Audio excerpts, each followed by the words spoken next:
Hello, everyone. So good afternoon. Today we're going to talk to you guys about natural language processing of Yelp review data. So we are Team 8. I'm Allegra, and with me is Clara, Russell, and Danielle. So jumping right in, we're going to start with an introduction, and then we're going to move on to our data understanding and preparation, into modeling and evaluation, deployment, and finally our conclusion and improvements. So starting right off with our introduction, in terms of an overview of what we're looking at, retaining customers is really crucial to the success of a business. 45% of new businesses will not last past 5 years, and Yelp is an important tool for recognizing customer needs. Monitoring text reviews for summarizing feedback, however, can be incredibly time-consuming. And a solution to this can be machine learning. Through machine learning and natural language processing, we can understand the needs of a customer base in a more efficient way. So in terms of our approach, we're going to use topic modeling to identify the major topics embedded in different reviews. And then we're going to perform some sentiment analysis to predict the sentiment of reviews to drive future business value. We'll also make recommendations on an industry-wide basis of what customers are likely to rant or rave about. So in terms of our data understanding and preparation, we will be utilizing two main tables from the Yelp dataset, business and review. However, businesses has about 200,000 entries, while reviews has about 6 million. So in order to generate more meaningful results with a whole lot less computing power, we're going to focus just on the hotel industry. To prepare our data, however, and to create something that can be useful for modeling purposes, we have to process our text, and that involves 4 main steps. First, we have to convert all of the text to lowercase, remove punctuation, and remove stop words. Lastly, we will lemmatize or stem our words, which means basically just taking the root of the words we're looking at. So caring would turn into care, and started would turn into start. So now I'm going to pass it off to Russell to talk a little bit more about EDA. Okay, thank you, Allegra. And so let's take a look at the EDA part. And we did the EDA on all the reviews within hotel industry. And on the left side is the distribution of ratings within hotel industry. And we can see most ratings are 1 star, 4 star, or 5 star. Only a small portion of ratings are 2 or 3 star, which means customers are prone to rating hotels as either good or very bad, rather than using a moderate rating system. And on the right side is the distribution of hotel names.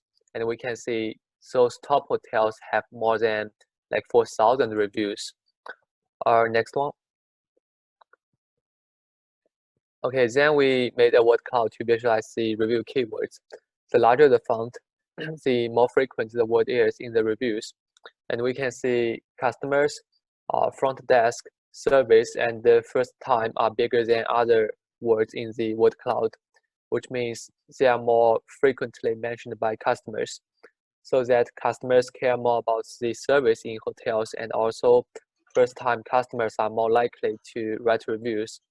So that are some information we get from the review data, and then Clara will talk about the modeling part. Thank you, Russell. So to perform natural language processing on Yelp reviews, we focus on 2 aspects, and I will go ahead and talk about the first model that we built, which is using neural network to predict review sentiments. Next. So the primary model that we're using is bidirectional recurrent neural network in LSTM. So bidirectional neural network trains 2 blocks instead of 1 block on the input sequence, adding a reverse copy to the replicated layer. While the forward layer integrates information in the past and the present, the backward layer brings in information in the future. As a result, the bidirectional RNN model makes predictions based on all the information available in the past, future, and present. As a result, the comprehensive context will be well integrated for training. So the architecture of RNN is shown in the graph on the upper right corner. Additionally, instead of using simple RNN blocks, we choose to use LSTM blocks since they remember past data more effectively. So LSTM improves the process of transforming input to output by introducing additional gates and the cell state. Specifically, while the input gate determines relevant information to be used to modify the memory, the forget layer decides information to be discarded from the past, and the output layer combines input and the memory to finally decide the output. And the architecture of the LSTM cell is shown on the lower right corner. So bi-directional LSTM model has its wide applications, especially in the field of NLP and speech recognition. These two problems both involve the processing of sequences, which make bi-directional LSTM especially useful. Next, please. Now that we are clear about the advantages of this model, we will use it to predict Yelp reviews. To prepare the data for the bidirectional LSTM model, we need to process the data further to get it into the right format. So first, we have to convert review stars to be either positive or negative, because our target is just either positive or negative instead of the number of stars. Next, in order to get the most information out of our textual data, we cannot rely on important words alone. Combinations of words will provide us contextual information. In order to capture this more complex aspects of text data, we find bigrams and trigrams of each review. Finally, we use vectors to represent bigrams and trigrams and pad the vectors to the same length. After these steps, our data is ready as input of the bi-LSTM model. So the neural network we are using, the architecture of the neural network has the embedded layer, recurrent layer in the bidirectional wrapper, and two regular dense layers using sigmoidus activation, and also two dropout layers. So just to reinforce that the bi-LSTM model grants predictions based on context, and that's why we want to use this model to predict the sentiment of reviews. Next, please. Finally, I will talk about the performance of this model. We use a 9-to-1 train test split ratio and evaluated model performance based on the test data. Since this task is a classification problem, we mainly use metrics such as accuracy, loss, F1 score, precision, recall for evaluation. Results are shown in the table. So through this model, we managed to achieve an overall accuracy of roughly 73% and a loss of 0.54. Overall, the bi-LSTM model is better at predicting positive reviews than negative reviews. While the positive class has significantly higher precision, the negative class has higher recall.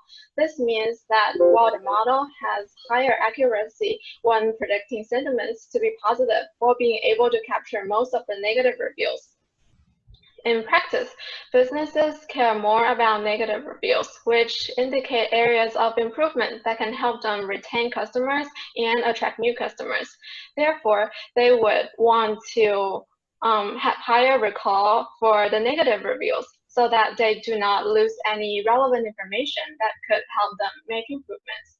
In this regard, our predictive model is pretty effective at helping businesses identify negative reviews from which they could really extract customer complaints and needs. Finally, the chart below illustrates model performance on both the training and test set in terms of accuracy and loss. While training data performance keeps improving for each additional epoch, that for test data does not. So the best test performance corresponds to the fourth epoch with the highest accuracy and the lowest loss. Since this is a relatively large data set, we are only using 5 epochs. For actual model implementation in practice, we hope to further increase the number of epochs to improve the overall accuracy of our model. Then I will pass it on to Danielle to talk about our second model, which is topic modeling. Thank you, Clara. Next, please. Next page, please. So the other modeling task we have will be to find topics from our reviews. Topic modeling is a useful and important aspect of natural language processing. It allows us to find the topics embedded in the reviews by looking the similarities between words in the corpus. From there, we can shape more complex ideas and sorts that these reviews tend to focus on. To start, we create a dictionary and a corpus using our hotel reviews, which serve as the base for topic identification. Next, we set our LDA model running using our corpus and dictionary as input, along with our process review tags. We choose to generate 10 topics, each containing N words. The output is displayed in this table, along with a group title summarizing the topic's general idea.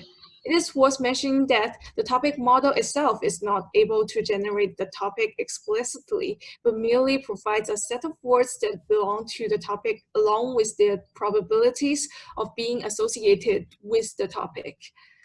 So here, while not every topic is easily interpretable, some are immediately clear. For example, topic 9 relates to food options, while topic 4 relates to room condition. Next page. Next. For the evaluation, it is difficult to evaluate the topic modeling portion of our project because of the unstructured and unquantified qualities of textual data. Due to these qualities, we cannot tell from the data alone how well our model performed. We would need additional interview feedback from customers and business owners. One way to do this would be to take one business and rank the topics from those they perform the worst on to those they perform the best on. Business owners should be able to provide general feedback on whether or not they are accurate according to what they themselves have heard from customers. However, what they may not be as clear on this is the order in which they are performing this. Well, they may know that customers tend to complain about customer service and dining. They may not know quantitatively which they are performing worse and by how much. In addition, determining a financial benefit is not possible.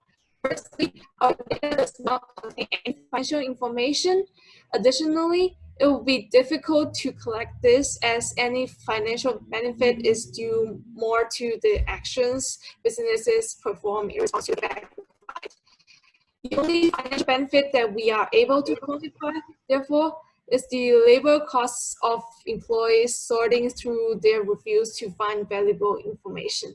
The amount would vary by business depending on the number of reviews and cost of labor. Next, we are going to talk about deployment. Okay, thank you, Daniel. I will talk about the deployment.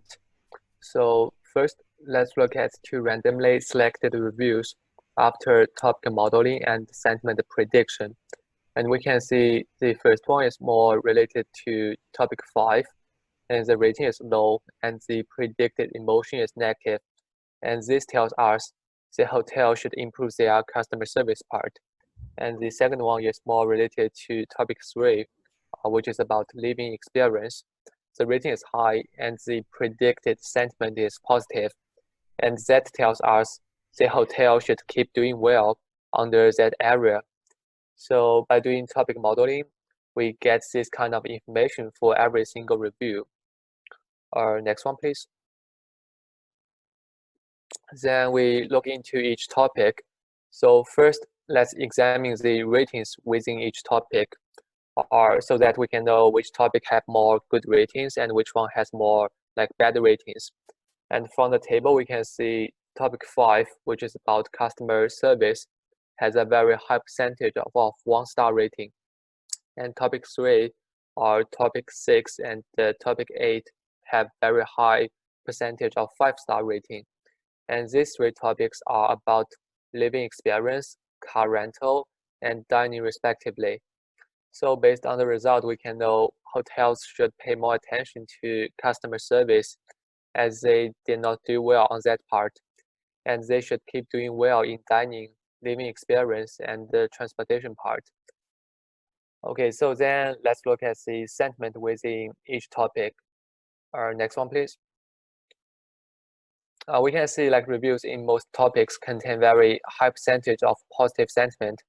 However, topic 5, which is about customer service, contains tons of negative emotions. Therefore, we can know customers are always very kind and they provide more good and positive reviews to hotels. And on the other hand, the result also reconfirms that hotels should improve their customer service based on the feedback. Okay, so this is the deployment of the topic modeling. And then let's go to the recommended implementation part. So based on our analysis result, we recommend that Yelp analyzes reviews and offers topic breakdowns of rating for each business. And we can do that under like 3 levels, business level, industry level, and the location level respectively. And this way, customers can prioritize certain topics when deciding which business to choose. Okay, then I will pass it on to Danielle to talk about the conclusion and the improvements part. So through our research, we discovered that topic modeling can be an important part of understanding textual information. It allows us to take large quantities of text and boil it down to the most important aspects. Through topic modeling, we were able to identify 10 different aspects of the hotel industry that are important enough to customers that they took the time to comment on them. We created a data set that allows us to filter by business to observe how individual hotels perform in each of these aspects, allowing us to identify areas of need for the industry as large as well as for individual businesses.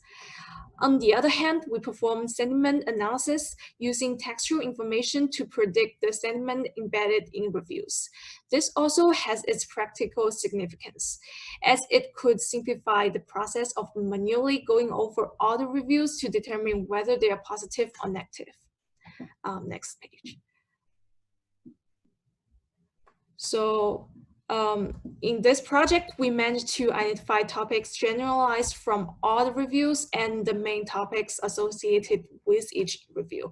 We also managed to learn the sentiment for each whole review. However, on the individual review level, we do not know the sentiment for each of those topics. To achieve this, we need to further implement aspect-based sentiment analysis, which could effectively extract sentiments for different topics or features based on each one of their contexts, respectively. In addition, we believe that an important next step in this research will be to create a graphical user interface in order to filter and display the data in a more readable way. This will allow businesses to look at how they stand within each topic, as well as how the industry and surrounding businesses compare. Right now, we have this information for hotels alone, but this method can be used for all other industries to help companies focus on what really matters to improve themselves. So this is the end of our presentation. Thank you for watching.